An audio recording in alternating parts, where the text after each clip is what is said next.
नमस्कार, मी प्राची शिरकर. आपण पाहत आहात प्रहार न्यूज लाईन. सुरुवात करूया महत्त्वाच्या हेडलाईन्स. मुंबईतला 125 वर्ष जुना एल्फिस्टन पूल अखेर बंद. स्थानिकांच्या विरोधानंतर कडेकोट पोलीस बंदोबस्तात पूल बंद, तर पुढील 60 दिवस पुलाचं पाडकाम चालणार. अभिनेत्री दिशा पाटनीच्या यूपीतील बरेलीतल्या घरावर गोळीबारानंतर दिशा पाटनीच्या घराबाहेर पोलीस बंदोबस्त वाढला. गोल्डी बराकच्या टोळीनं घेतली गोळीबाराची जबाबदारी.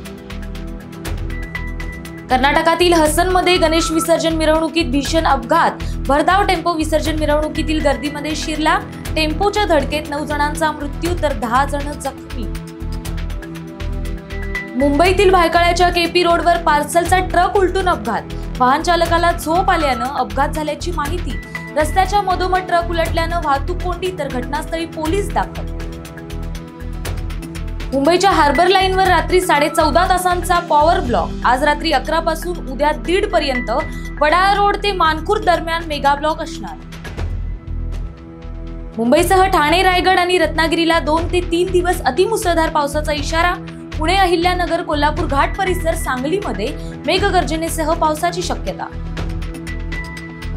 पुण्यात मंचरमध्ये दर्याखाली बोगदा. हिंदू संघटनांनी केला मंदिर असल्याचा दावा. अमेरिकेच्या स्टेट ऑफ आयोवा सोबत महाराष्ट्राचा करार. प्रगत कृषी तंत्रासाठी महाराष्ट्राला आयोवातील संस्था करणार मदत. काँगोमध्ये बोट उलटल्या, 193 जणांचा मृत्यू, तर मृतांमध्ये बहुतेक विद्यार्थी. रशियात 7.4 रिश्टर स्केलचा भूकंप. कामचटका द्वीपकल्पाच्या पूर्व किनाऱ्याजवळ झाला भूकंप.